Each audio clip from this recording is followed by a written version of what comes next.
역대하 35장. 요시야는 예루살렘에서 하나님께 유월절을 지켰다.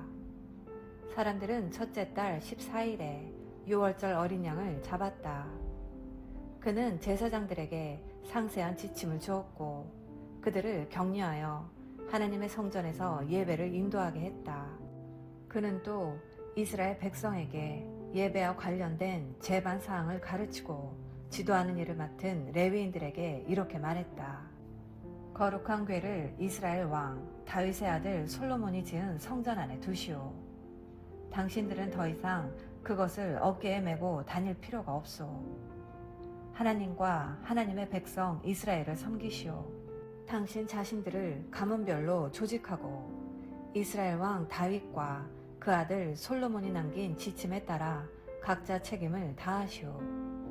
성소에 나가서 각자 자리를 잡되 당신들의 종족인 일반 백성의 각 가문을 레위인 한 조가 맡아야 합니다.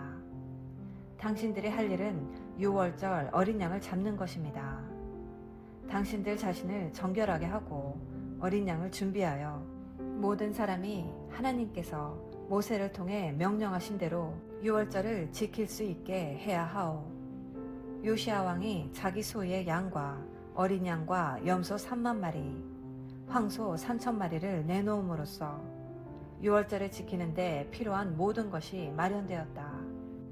그의 관리들도 제사장과 레위인을 비롯한 백성을 위해 나섰는데 하나님의 성전 지도자들인 hil기야, 스가랴, 여이엘은 어린 양 2,600마리, 황소 300마리를 유월절 제물로 제사장들에게 내놓았다.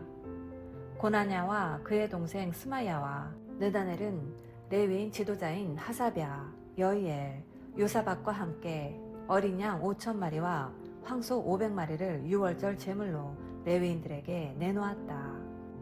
예배 준비가 모두 끝났다. 제사장들은 각자 자기 위치에 서고 레위인들도 왕의 지시대로 각자 맡은 자리로 갔다. 그들은 유월절 어린 양을 잡았다. 제사장들이 어린 양의 피를 뿌리는 동안 레위인들은 가죽을 벗겼다. 이어서 그들은 번제물을 따로 챙겨 백성에게 가문별로 나누어 주어 각 가문이 모세의 책에 나온 지침에 따라 하나님께 바칠 수 있게 했다. 소도 같은 방법으로 했다. 그들은 지침대로 유월절 어린 양을 굽고 거룩하게 구별된 제물들을 솥과 가마와 냄비에 삶아서 신속히 백성에게 대접했다. 백성이 거룩한 식사를 마친 다음 레위인들은 자기들도 먹고 아론의 자손 제사장들에게도 대접했다. 제사장들은 밤늦게까지 제단에서 제사를 드리느라 몹시 분주했다. 아삽 찬양대들은 다윗, 아삽, 헤만, 왕의 선견자 여두둔의 지침에 따라 각자의 자리에 섰다. 각 문을 지키는 문지기들이 맡은 자리를 떠날 수 없었으므로 레위인들은 그들에게도 음식을 대접했다. 그날 하나님을 예배하는 모든 일이 아무 문제 없이 진행되었다. 그들은 유월절을 지키며 하나님의 제단에 번제를 드렸다. 모든 절차가 요시야의 명령대로 이루어졌다. 이스라엘 백성은 무교절로도 알려진 유월절을 7일 동안 지켰다. 예언자 사무엘 시대 이후로 이처럼 유월절이 지켜진 적은 없었다. 어떤 왕도 유월절을 지키지 않았다. 그러나 요시야와 제사장과 레위인과 그 주에 거기 모인 온 유다와 이스라엘 그리고 예루살렘 주민들은 유월절을 지켰다. 이렇게 유월절을 지킨 것은 요시야 왕이 다스린 지 18년이 되던 해의 일이었다. 요시야가 성전개혁을 마치고 나서 얼마 후 이집트의 느고 왕이 전쟁을 하려고 유프라테스 강가의 갈그미스를 향해 진군했다. 요시야는 그와 싸우러 나갔다. 느고는 요시야에게 전령을 보내 말했다. 유다 왕이여, 우리가 서로에게 무슨 반감이 있겠소? 나는 당신과 싸우러 온 게 아니라 지금 전쟁 중인 나라를 치러 왔소. 하나님께서 내게 서두르라 명령하셨으니 내 앞을 가로막지 마시오. 공연히 나섰다가는 하나님만 방해하게 될 뿐이오. 하나님이 이번 일에는 내 편이시니 당신을 멸하실 것이오. 그러나 싸우고 싶어 못 견딘 요시야는 느고의 말을 전혀 듣지 않았다. 사실 느고에게 말씀하신 분은 하나님이셨다. 그들이 무깃도 평원에서 마주쳤을 때 요시야 왕은 변장을 하고 있었지만 적의 활 쏘는 자들이 그에게 화살을 쏘아 맞추었다. 왕이 부하들에게 말했다. 나를 여기서 데리고 나가라. 내가 중상을 입었다.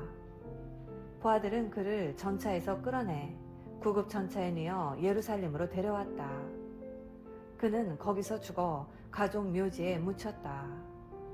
유다와 예루살렘 모든 사람이 요시야의 장례식에 참석했고 예레미야는 그를 위해 애가를 지었다. 오늘까지도 이스라엘 찬양대가 부르는 그 노래는 애가집에 기록되어 있다. 요시야의 나머지 역사, 하나님의 계시에 기록된 대로 살았던 그의 모범적이고 경건한 삶은 이스라엘과 유다 왕 연대기에 처음부터 끝까지 기록되어 있다. 백성의 지지를 받은 요시야의 아들 여호아하스가 아버지의 뒤를 이어 예루살렘에서 왕이 되었다.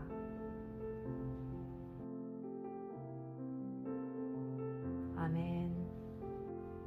오늘은 역대하 35장 말씀을 함께 묵상하였습니다. 오늘 본문은 요시야의 남은 행적을 기록하고 있습니다. 성전에서 율법책을 발견한 요시야의 개혁은 힘을 받게 되고 율법의 명한대로 유다는 멸망하기 전 마지막 유월절을 사무엘 이후로 가장 성대하게 지킵니다. 모두가 억지로 하지 않고 즐거움으로 유월절을 지켰습니다. 그리고 계속해서 요시야의 죽음에 대한 기록이 이어집니다.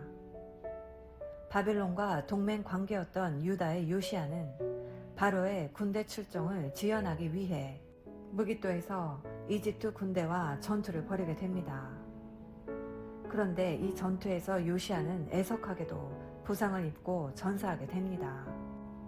8살에 왕이 되어 31년을 통치하고 39의 젊은 나이에 전장에서 삶을 마치게 된 요시야의 짧은 생애는 하나님을 위한 열심으로 가득한 삶이었습니다.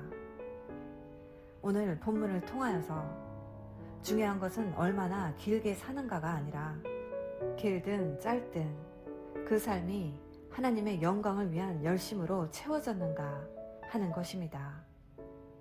우리도 암울한 이 시대에 소망은 오직 주 예수 그리스도밖에 없음을 기억하며 하나님의 영광을 위한 열심으로 채워진 삶을 사시는 복된 자녀 되시기를 예수님의 이름으로 기도합니다. 아멘.